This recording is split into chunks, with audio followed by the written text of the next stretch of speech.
We have some great content here. So my name is John Peterson. I'm the Executive Director of Coastal Housing Partnership, who provide the benefit to you as an employee of a member company. Through that, you get discounts through our network partners, including realtors, commission credit, and discounts with our lending partners. And so check out our website for those details, and we're happy to answer those. And if you have questions about your benefits specifically and you want to enter those, we'll address those at the end if we have time. But the reason we are here today, and I am excited to introduce Christian from Rate to share with them info with us about navigating the process of obtaining a home loan. So Christian, welcome, and why don't you share a little bit about yourself with us? Sure. Thanks so much. So I am a local mortgage lender here in Santa Barbara. I've been doing this for a little under 10 years, closer to 9 years. And I'm so grateful for the opportunity to be here because I know that this is a very overwhelming process, and it does continue to be so kind of throughout the escrow. So I'm hoping that kind of our answers here can help limit all of the internet sleuthing that we all do, which can often lead to kind of more confusion. So hopefully we can give you the basics, help you understand, and give you kind of a clear plan of action forward so you're feeling much more comfortable and knowledgeable about this side of the process at least.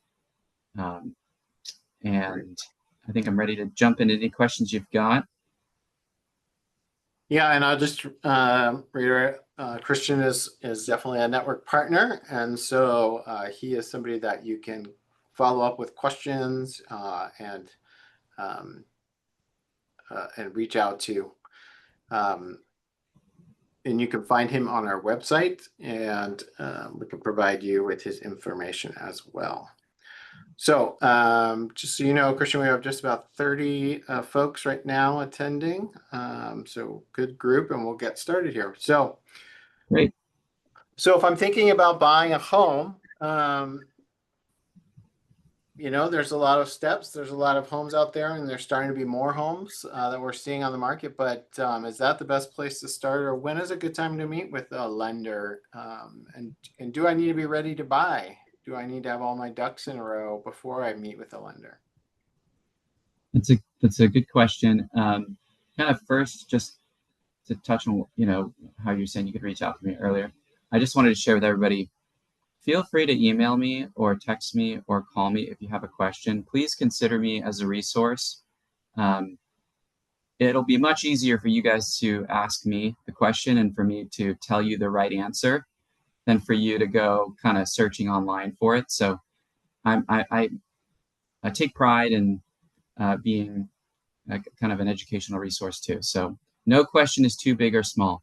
But going back on your question, over the years and it's got to be well over thousands of pre-approvals that I've done.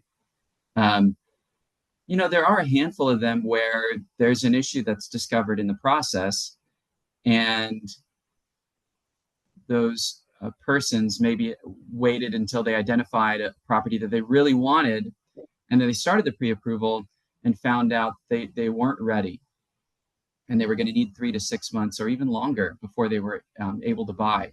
And they spun their wheels, essentially looking at homes, even doing showings with agents. There are some agents out there that they're so eager to get the business that they will do the showings, etc. But the best place to start is by reaching out to the lender as early as possible. You really have nothing to lose and everything to gain by being proactive about getting the pre-approval done, making sure there's no issues with your ability to get a loan right away, and just having it ready. That there's kind of the common knowledge out there that, pre-approvals expire, and you really don't want to do it too soon. And lenders, when they run your credit, it's a hard credit pull, and I'm worried about doing that. I can kind of talk a little bit more about that later, but pre-approvals are soft credit pulls. And the ones that I do, at least, and here in our branch, they don't really expire. The clients just continually update us with what's going on, and we'll adjust things as needed. The typical MO for that is that the credit report expires every 4 months, and so people think I've got to re-update it. But getting in early, getting the pre-approval process completed early, it allows you to be more focused with your time as you're looking at homes. So, best place to start is always typically with the lender, though most people start by reaching out to the agent, and the agent will recommend a lender, which is great because agents typically know who the good eggs are and who the bad eggs are, and kind of what to stay away from, and to make sure that your buying process is as smooth as possible. But yeah. So, yeah, I'd like to talk more about the pre-approvals, but just before that, like you were talking about the identifying those lenders, what are some steps in that process? Is it okay to talk to multiple lenders to find somebody? Is this somebody I'm going to talk to once, and so if I don't like them, it's okay, it'll work out? Or tell us a little bit about the relationship with the lender and maybe some best practices for identifying a lender. Yeah, so the lender is a pretty critical part of the process, right? You're working with a lot of different professionals when you buy a home: the real estate agent, the lender, the lending team, the escrow officer. You're getting requests from all of these different teams throughout the process. And so, one, you really want to make sure that that individual is highly competent and someone that does business often. You don't want to work with someone that doesn't really do a lot of business. Um, in my opinion, there's a lot of reasons for that. But you also kind of want to be able to gel well with the person that you're working with. So when you do a pre-approval, a vast majority of lenders will do a soft credit check. So these do not impact your credit score. The soft credit check allows the lender to see what the 3 bureaus' scores are and what your debts are, so they can properly calculate your qualifying income and figure out what your maximum buying power is, figure out what loan programs you qualify for. So because it's a soft credit check and it doesn't ding your score, you absolutely can go shop around with multiple lenders. Even if you were to do multiple hard credit pulls, the credit agencies, Experian, Equifax, and TransUnion, they recognize when you're getting multiple credit inquiries from different lenders, and they treat it as one inquiry. So multiple hard inquiries even will not further degrade your credit score. And you can do, 3 to 4 credit pulls typically within 30 to 60 days, and you shouldn't see multiple hits to your credit. So there's no real credit impact. Additionally, as you're reaching out to these different lenders, you're going to find out who's responsive, who's kind of quick to email me back. What is their communication like? Is it thorough or is it spotty? Are they really answering the questions that I need answering? Are they passing me off to, an assistant, a team member? And generally, if you share a phone call with them, do I like this person? Am I getting along well with them? So yes, I would definitely advise that people reach out to multiple lenders, because you're going to be working closely with that person. Obviously you want to make sure that you're getting a good deal from that person, but you need to jive well, and they need to be good communicators. Otherwise you're going to suffer in the process. Yeah, we like to say, you're building a team here, and you're going to work closely, particularly with your lender and your realtor. So you really want to give yourself the chance to meet a few people and find somebody that you do mesh well with, that you communicate well with, because that is the most critical part of this process. All right, so you were mentioning pre-approvals. Can you tell us a little bit about those, what the different types of pre-approvals there are, and the difference and the value in those? Sure. So you need to do that to buy a home. You need to do that to even start shopping for homes. But there's 3 levels for pre-approvals. There's a pre-qualification, a pre-approval, and a full pre-underwrite. So a pre-qualification is when you were to call me and say, hey, Christian, I'm looking at buying a home. Can you help me figure out what my budget is? And I would go through questions about your income, your assets, and your credit. And I would do kind of back of the napkin calculations. Really, I'm using a sheet in Excel that I've prepared over the years, but it will help me understand roughly what your qualifying income is based on your debts, your income, the new loan amount, the new taxes, the new insurance, any HOA dues, etc., your assets, how much you can put down, so what your loan size will be, what programs would you be a good fit for, and what does your credit look like? And that's kind of like a rough estimate. I would say, hey, yeah, you're looking at 775,000 if you can put down 5% or 10% or 20%, whatever the number is. A pre-approval is when you kind of take it the next step, kind of the more official step further. When you complete an online digital mortgage application, those typically take 10 to 15 minutes. And then after the application is completed, you upload a decent amount of financial documentation to the lender, and the lender will fully calculate your qualifying income, verify your assets, review your credit report, review the lending options that they have, and provide you with a signed letter and an estimate, hopefully a really good comprehensive one, that states that you have been reviewed by a lender, your documentation has been reviewed, and you're pre-approved up to a certain purchase price. And those are the letters that you need to submit an offer. A lot of listing agents in town, they're looking at that pre-approval letter to make sure it's a reputable local lender, preferably. Next in line would be probably a bank, and then third in line would be like an online lender.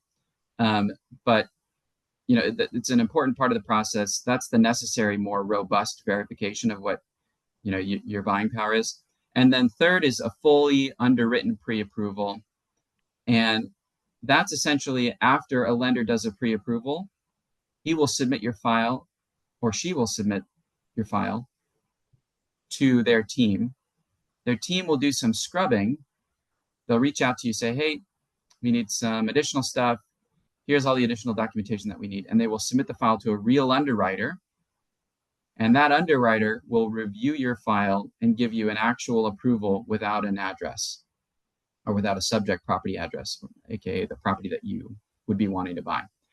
And a listing agent will get this letter instead of a pre-approval letter. It'll show that you've gone through underwriting and you have an actual underwriting approval.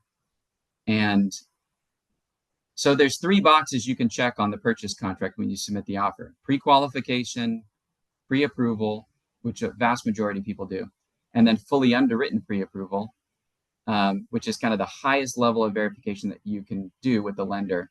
And what that does is it provides a listing agent and the seller with a lot more ease and comfort in accepting your offer over someone else's, because there's a much higher degree of your transaction, your offer going through than maybe somebody who's just done a pre-qualification, right?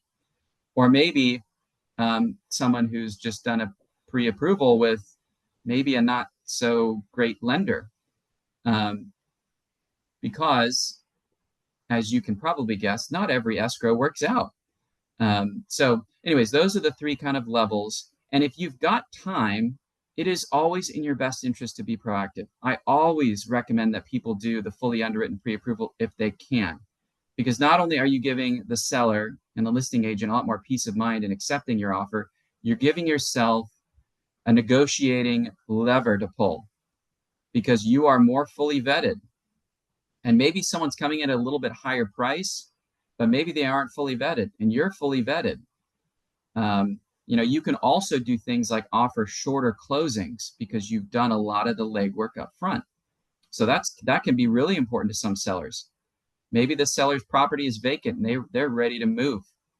Other times it's a probate sale and, the mom or dad passed away and they're selling the property through the trust and they need 45 to 60 days. So anyways, those are the 3 different levels. Great. I'm gonna go to the questions now, because we have some great questions coming in to this area of discussion specifically. So maybe you can just answer these because you sort of touched on them. So answer them briefly, and we'll get to all of these right here. First one is: do you recommend using an affordability calculator prior to pre-approval, or will the pre-approval process give you an idea of what price range to look in? And maybe I'll add: is the pre-approval going to give me a purchase price or a loan price that I qualify for? Okay, this is a really, really good question. And I wish I could give like a gold star or a Snickers bar to whoever asked this question, because I highly recommend using an affordability calculator, because the lender will provide you with a pre-approval letter that says you're pre-approved for $1,500,000 and a loan amount of, whatever, 20% down, let's say. But they will not tell you. They'll tell you what your mortgage payment will be, your principal, interest, your taxes, your insurance, any HOA dues. They'll look at your credit, and they will tell you what your maximum buying power is based on what the maximum allowable debt ratio is for that lender. But that has nothing to do with what you spend on groceries, on gas, on your kids' tuition, on you name it. Going out, you do not want to, unless you're fully prepared mentally to like stretch your budget to the limit. And I want to be house rich and cash poor, and I don't mind eating top ramen every night. You need to be aware of what your budget is. So definitely take the time to figure out what all those things are. You can even look up utility calculators for the purchase price that you're looking at to figure out what you think your gas bill and your electric bill is going to be. Because yes, you should absolutely do that if you have the time. They will take the Snickers bar. You got it. The next question is: if you get pre-qualified with one loan officer, can you get it from a different loan officer as well? So I think you're asking if you can get multiple pre-qualification letters. You don't really need to. What you need to do is just kind of chat with multiple lenders, figure out which one you kind of want to work with the most, and then get the pre-approval done with them. You can get the pre-approval done with multiple lenders, but nobody's submitting 3 pre-approval letters in their offer to the seller, nor should you multiple app people during the loan process. Like, don't continue forward the loan process with multiple lenders, because most lending teams work really hard. They don't want to be kind of using staff or personnel if the client really isn't going to go through the process. But also, at some point, they're going to start charging you underwriting fees and appraisal fees, and you don't want to be paying multiple times for that stuff. Not that you would get heads up about all that stuff, but I wouldn't get multiple pre-approval letters. If you're going to get pre-approved by anybody, make sure it's a really reputable local lender.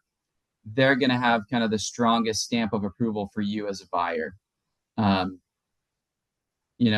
Most of the local lenders have access to similar programs, though some have access to others. So if you're finding that as you're reaching out to the lenders that maybe someone has a better rate or a different program, or can offer you, different terms, etc., ask why. Make sure you're getting clarity on that front. But just do the pre-approval letter with one, I would say. Make sure it's a good one. Yeah, I think that's why it's important to talk to multiple lenders before you start getting pre-approvals and identify the one you work best with. And we could talk more. We'll get more into some of that going on. The last question, briefly, and then we'll get into credit scores, is there an expiration date on the fully underwritten pre-approvals? Yeah, so like you would see the expiration date on the letter, and that's essentially because for a full real underwrite, documentation does expire. Assets expires, credit reports expires, etc. But let's say you do the fully underwritten pre-approval letter with me in January, and we're now in July, August, September, etc., and the 3 or 4 months has passed, but nothing has changed. You call me, you're like, hey, Christian, still in the same job. I've actually been saving more. Credit's great. What I can do is I can just run a soft credit check again, make sure that the credit truly hasn't changed, and then I can just reprint the letter and I can update the expiration date. Great. So for me, no. For other people, yes. Great. All right, so let's talk about this a little bit. We've mentioned it several times. So why is credit score important? And is there a credit score minimum for a mortgage loan? This goes back to when do I talk to a lender, but should I be improving my score before I even talk to a lender, or is that part of the process? So a few questions there. It's part of the process. Credit score is really important because it does give you access to certain programs. The higher credit score, the better, obviously. You know, for us, minimum credit score is like 580 for an FHA loan. You know, we have specialty brokers and non-qualified mortgages, which you'd have to, you know, pay more in fees to get, and traditionally higher rates than market if you've got like a really, you know, poor credit score that needs a lot of work for whatever reason. You know, there are lenders out there that will offer loans to someone who's had a short sale or a foreclosure or a bankruptcy, for example, but you're going to be paying a lot more than the average Joe. For traditional mortgages, the minimum credit score is 620. You know, the good thing about FHA being 580 as their minimum, FHA does not really hit the rate for poor credit. It's really designed for that. But what they in exchange have is a fixed monthly mortgage insurance that you pay. But, you know, generally, if your score is over 700, you're really only going to notice small micro changes in the rates of the points between someone who's got 700 and 720 or 720 and 740, etc. But really, if you want to be able to access virtually most all programs, you need to be preferably over 580, preferably over 620.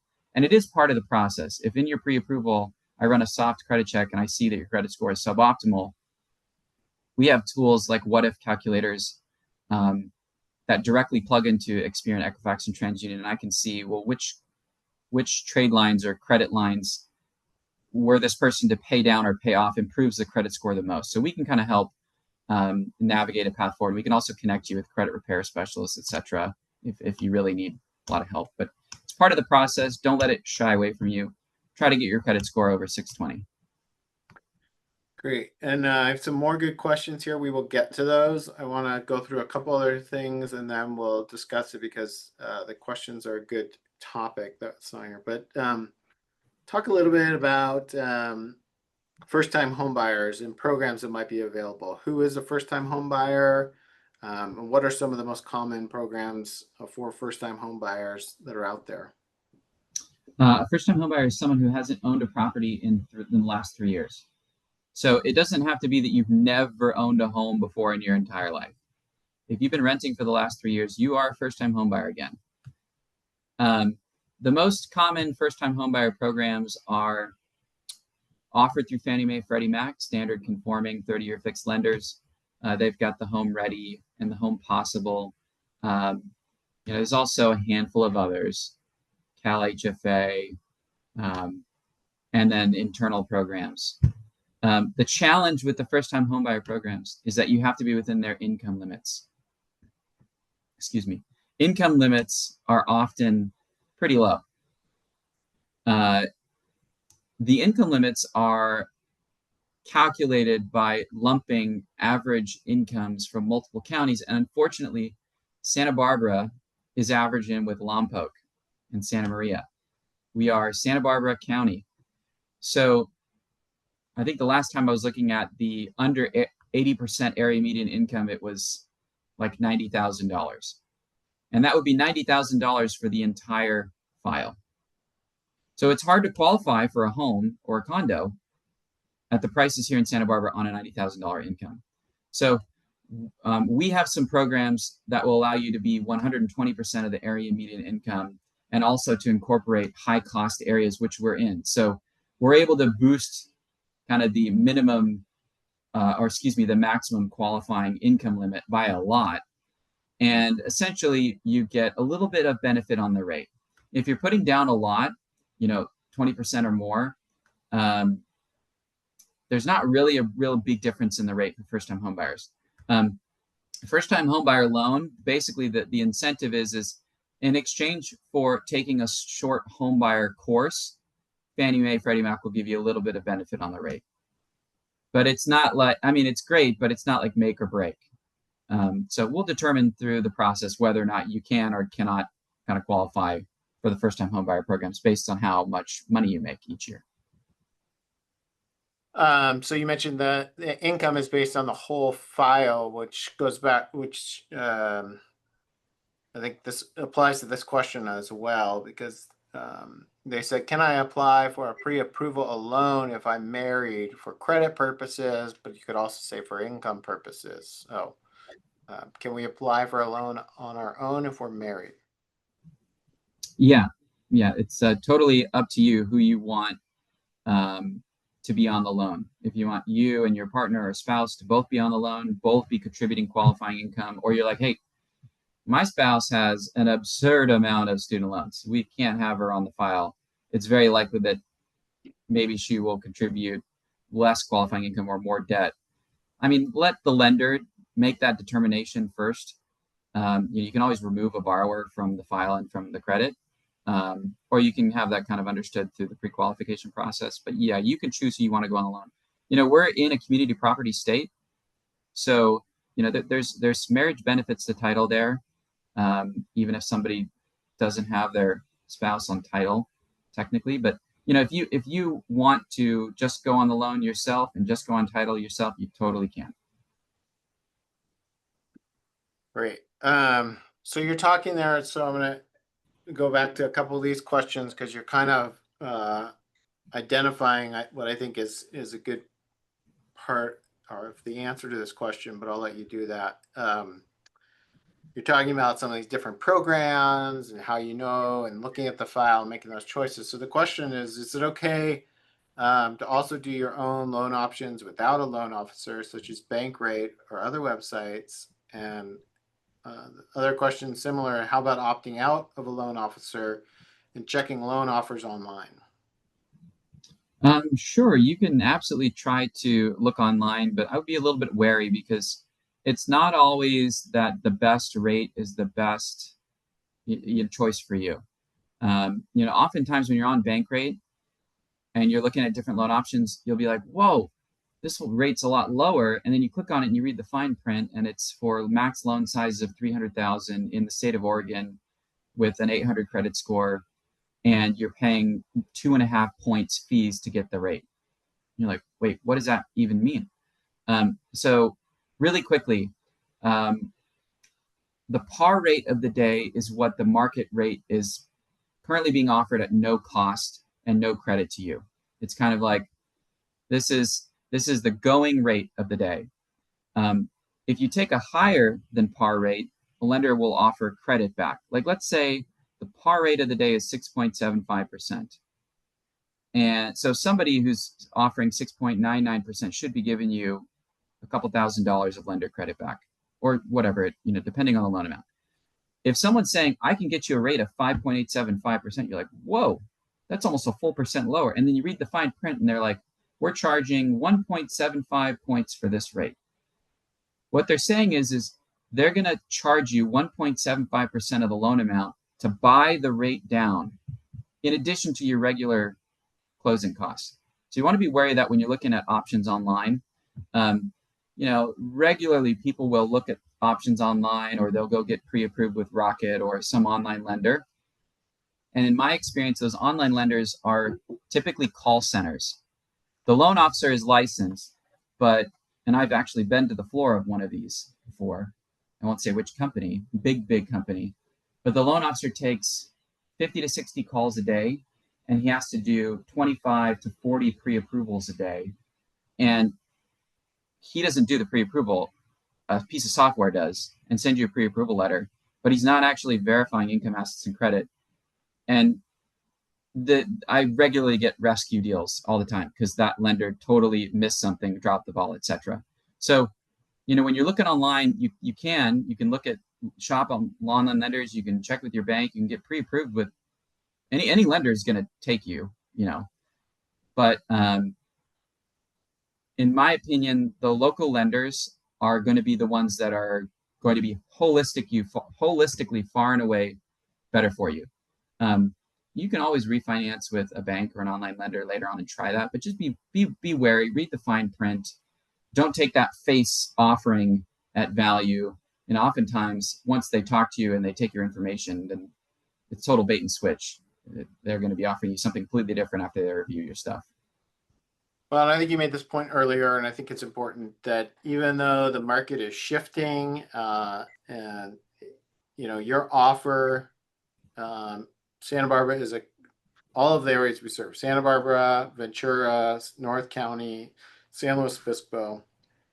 They can be pretty competitive markets, and so having a local lender who understands the local zoning, the local areas, local insurance, fire insurance, and that kind of thing, that's going to be really critical and play a huge part in what you're looking at. And so maybe you could add on the question about like insurance and total payments, along with the question of do we need to have 20% down? That's a common sort of understanding. Is that a requirement to have 20% down, or how is that?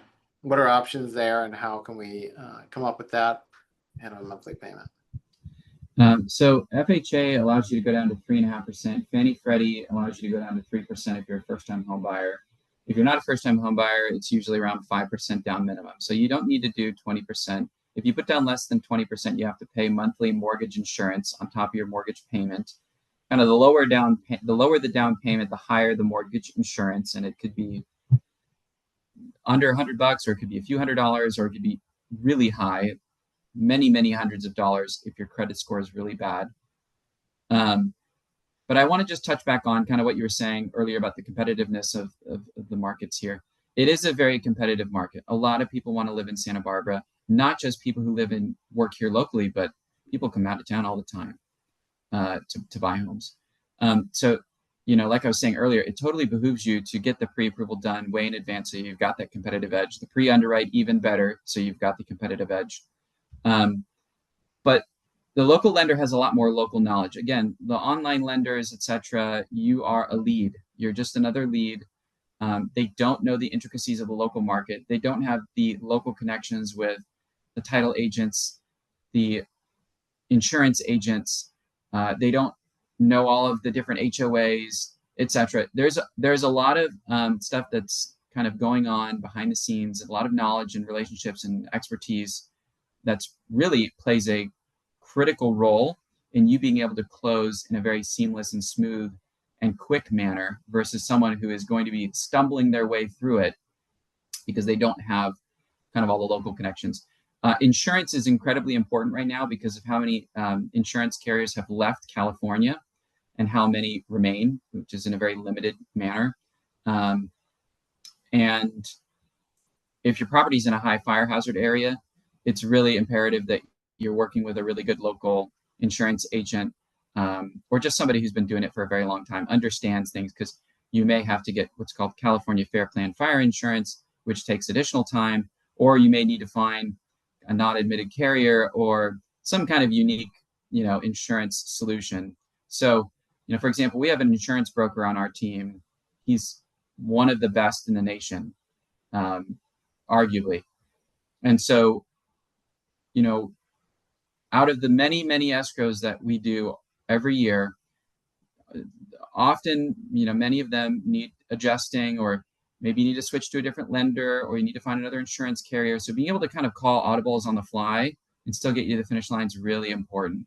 A lot of lenders, they just have this small kind of book of products, and if you fall outside of that, sorry, you can't help you anymore. Anyway, sorry, I'm kind of going a little bit too far on that question. Yeah, no, it's okay. So a good question here. So the question is, does home insurance need to be acquired when in escrow? Yes. And you will pay your first year's insurance policy at closing. If you're impounding your taxes and insurance, you'll pay a little bit of it each month, and it will automatically renew because you're basically putting a little bit of money every month aside to pay for that next year's renewal. But otherwise, you're paying for it, renewing it on your own. But yes, everyone who buys a home pays for their first year's homeowners insurance policy at closing, and it's part of the underwriting loan approval process is getting sufficient insurance that meets the lender's standards. So the insurance agent will actually work with our team to ensure sufficient minimum coverage is met. And also, if you're buying in an HOA, that the HOA has sufficient insurance coverage.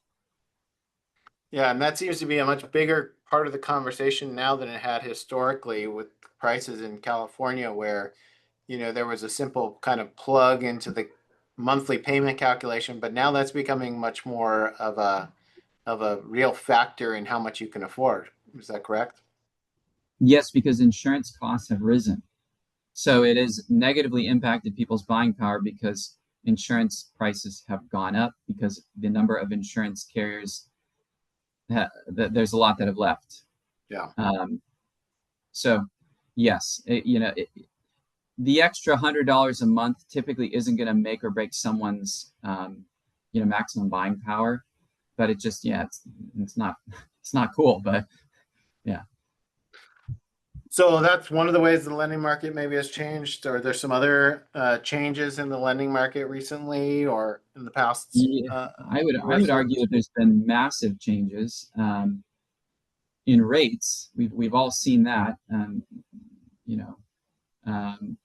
COVID, they went to rock bottom, and everyone was clamoring to buy a house because the cost of money was so cheap. And then they went up probably at the fastest pace in the last 30 to 40 years in that short amount of time. They've come down from the 8% and the high 7% to now we're kind of in the mid to high 6s. And we've been just kind of going sideways for a handful of months now. And Santa Barbara always has been, and I believe always will be, a very highly desirable place to live. Inventory is always limited here. We are not really building a lot of new single-family homes. Yes, we're building great apartment complexes, condo complexes, where we can downtown in a very limited capacity and in Goleta, and those are great. But inventory is just, it kind of is what it is. So there is strong demand, there is limited inventory, but what has happened over the last, years with rates going way up is that the buyer pool has shrunken quite a bit. So prices have softened. They have. I am seeing that clients are able to negotiate more for certain homes. Obviously, homes that are really well priced by agents and that are highly desirable, they do go quickly, and they do get multiple offers, and they still go over asking, but they're not going, way over asking like they were during COVID. But there's still properties that are very competitive if they're priced well. There's also a lot of properties that are just kind of sitting there. Time on market's a little bit longer. With interest rates being higher, there's just kind of less buyers around. So I am seeing on a lot of transactions that buyers are able to negotiate a seller credit to help buy down the rate, or maybe do a temporary rate buy down. I am seeing, price reductions by listing agents. I am seeing, some kind of negotiation, maybe throughout the process, maybe the seller's willing to cough up a little bit more to cover something that's uncovered inspections that's problematic for the buyer, where in last years they'd be like, take a hike, we're going to go to the next buyer because we've got 17 other people in line. So yeah. And I think Santa Barbara is really competitive. Other areas are competitive as well, but I think there are some good opportunities for home buying throughout, in Ventura, Goleta, Carpinteria, and so on and so forth. And so having an agent who understands this South Coast is really important to be able to kind of guide you through understanding those different areas. I'm going to jump in here a little bit, if it's all right, Christian. We have a lot of questions, so I appreciate everybody's attentiveness and engagement. So I'm going to run through these. Maybe we can answer them quickly. We're getting a little short on time, so I'm going to kind of rapid fire these at you. So this goes back to, I think, the income levels we were talking about for first-time home buyers. Is there an income threshold change depending on household size? So I think the AMI calculation based on household size. There are some differences in a very limited subset of first-time homebuyer programs. I think Cal HFA will do that, but for a vast majority of the standard loans, no. Okay. And then as far as first-time home buyers, how about owning properties overseas? Does that make us still a new homeowner? Ooh, good question. Um, we don't really find out about overseas properties because they don't show up on a U.S. credit report and they don't show up on a fraud alert. So, you know, when I have clients share with me that they have properties abroad, um, just you don't upload anything about it. It doesn't really. If a lender finds out about it, that they're going to apply it in all of your stuff, and maybe they'll say, yeah, no, you're not a first-time homebuyer anymore. I would suspect that the answer should generally be that you're going to be okay. Um, always share everything with the lender, though. Treat them like an attorney, and you've got attorney-client privilege because they get to pick and choose how they're going to structure your file. I know for me and my programs, I would say no. Great. All right. Are there different loan requirements for purchasing a manufactured home? Yes, it's a completely different type of loan. It's not a mortgage. It's not real property. It's called chattel financing, and you're buying a depreciating vehicle for all intents and purposes.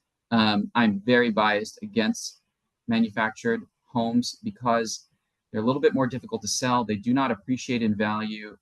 They're really expensive when you factor in land leasing. You don't own the real estate underneath you. And so it's not as great of a longer term performing asset. But there are some really great mobile homes here in Santa Barbara. And I think because we've got this limited inventory, you're kind of insulated in a way from those kind of pitfalls. And there's also some decent mobile home lenders here in town that you can connect with. But it's different. I really don't know the terms or the rates that they offer. I know that from what I've heard, they're not as great, and the qualifying process is a little bit different. The loan terms are different as well. Great. The next question, if you have more than 20% for a down payment, how much should you still hold back for emergencies, or do you recommend throwing as much at the down payment as possible? No, yeah. I mean, people often argue online you really need a minimum of 6 months in your emergency fund. I like to be a little bit more conservative because just life happens. If you can factor in what your new housing payment is going to be plus your utilities, etc., push it closer to 12 months if you can. The most strict lenders on the jumbo loan side, which standard conforming loans are basically loans under a certain threshold here in Santa Barbara, and then above it you get into jumbo loans where the requirements are a little bit stricter. They want 12 months of reserves. Fannie Mae, Freddie Mac, they typically don't need any months of reserves to qualify. Some will want 6 on the jumbo side, maybe the less stringent ones. But I would always say be more conservative. You never know when life is going to happen to you, and you'll really appreciate that you saved up. If you can afford the monthly payment and you're comfortable and you can sleep at night, you don't need to throw everything into the house. Great. Okay, this goes back to the insurance discussion. I don't know if you can answer this. The question is, what is an estimated amount of insurance? I guess the cost for insurance of an $800,000 home or flood coverage is offered. My question for an insurance broker.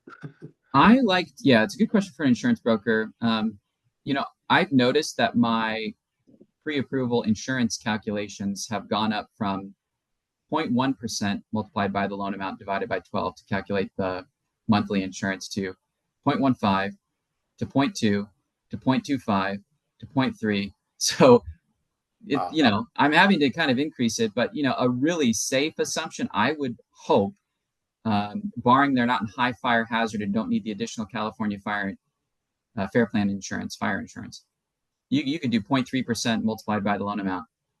Let me actually make sure that that's correct. So 800,000, sorry,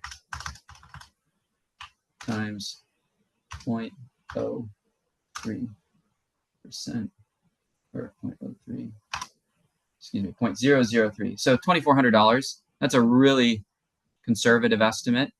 Hopefully you get less than that. Hopefully you get 1,600, 1,700, 1,300. It really depends on the property. They're going to ask questions about the condition of the property, the age of the roof, when was it built, how many prior claims have you had? They factor all that stuff in, but that's a good placeholder for now. And they ask, are flood coverages offered? Maybe the question also should be, are flood coverages required to purchase a home? Only if you're in a flood zone. So there is what's called a flood certification that's done. They look at the flood maps. If the property's in the flood zone, you will have to buy flood insurance. Earthquake is typically never required, but it's optional, and some people opt for it. And again, fire insurance is mandatory if some of the certs that they do find out that you're in a high fire hazard area. There's maps for all this stuff. Fire map, flood map. The insurance companies will run your address and check against all these. Next question is, for first-time home buyers, can they purchase a home and not plan to live in it, such as either renting it out or using a short-term rental if the zoning allows? No, that is called occupancy fraud, and it's really bad, and you don't want to do that. You are signing a document under penalty of perjury, FBI warnings, etc., in the loan documents that state if you're buying the property as a primary residence, you need to intend to occupy that property within 60 days, typically. So, if you buy it saying, hey, I'm buying this as my primary residence, but then you end up renting it out, that's fraud. Because people do that to get a better rate. Rates are better if you're buying as a primary residence. They're worse when it's a second home, and they're also worse when it's an investment property. But, you can't really get away with that. Nobody's going to be knocking on your door to make sure that you're living there. But it's generally very ill-advised because you can get caught. And I'll just add, for Coastal Housing Partnership benefits, these are not only available to first-time home buyers. It is primarily for your primary residence, but this is not a requirement. But especially if you're selling a home and going to buy another home, if you're moving into town and you're selling from out of town, you absolutely can utilize the Coastal Housing Partnership benefits. A lot of our lenders also offer a discount on refinancing as well as purchasing. And even if you're not under the first-time home buyer, but you're ready to buy a home within 3 years, the benefits are still available through our network partners. So don't feel like, at least for Coastal Housing Partnership, that's not a requirement that you be first-time home buyers. But I think the thing is, there are some unique programs for first-time home buyers, and there are different types of lending programs across the spectrum, which gets back to the question of online or rate chasing.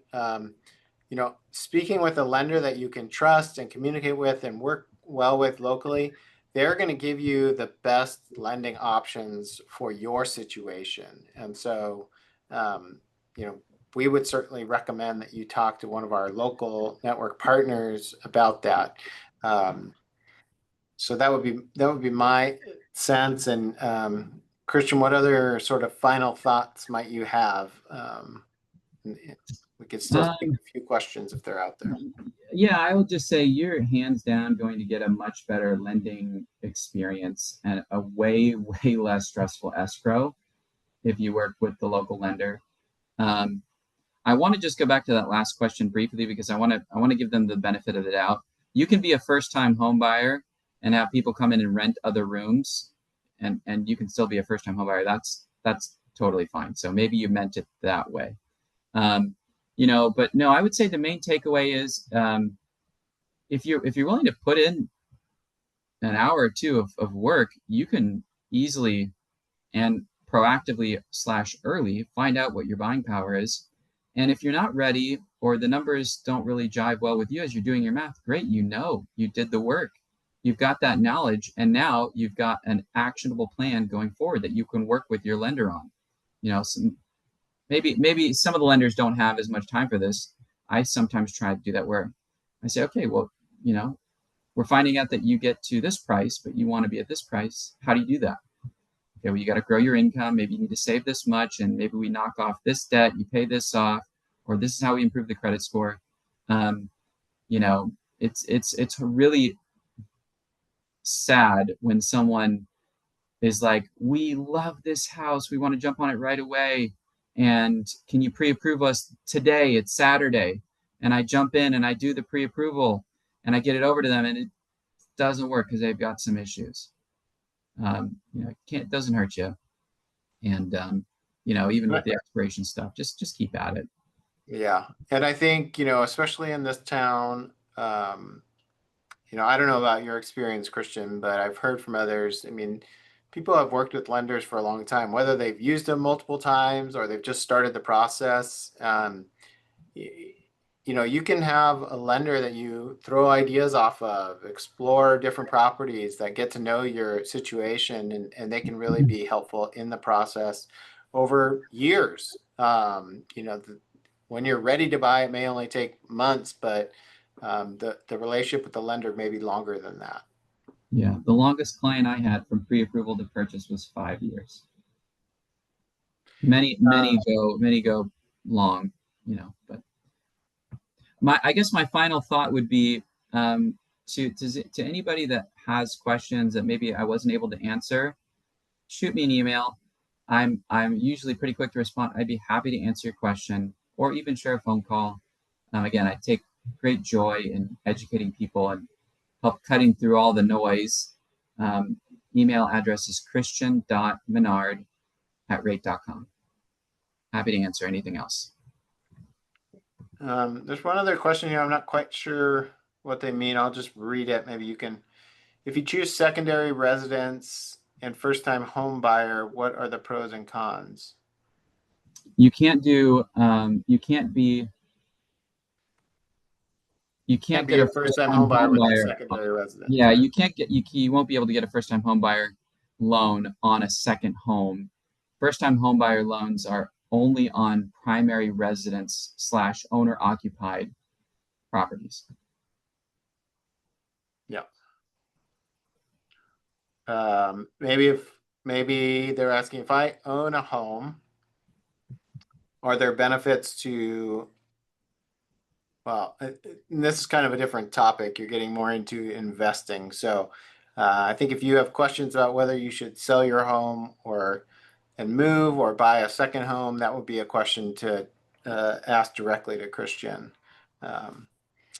Yeah, because that will encompass kind of your whole financial picture and whether or not you can qualify carrying both properties and converting one, or you're departing into a rental property and keeping it, or selling it, or, you know, etc. Yeah. Right.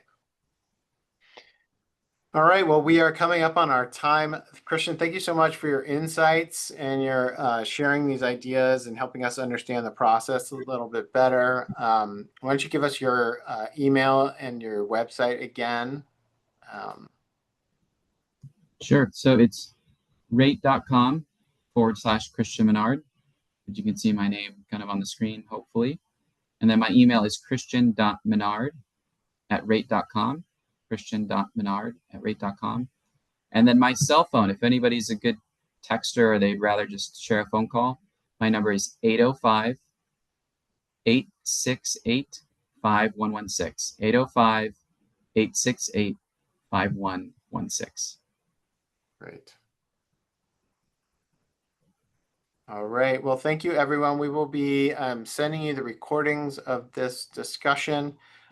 If you didn't catch any of that info or you need more, you can certainly contact us directly at Coastal Housing Partnership, and we will share Christian's info with you as well. So thank you all for your attendance today, and we appreciate your engagement in the conversation, and best of luck to you. Have a great day. Thank you, everyone.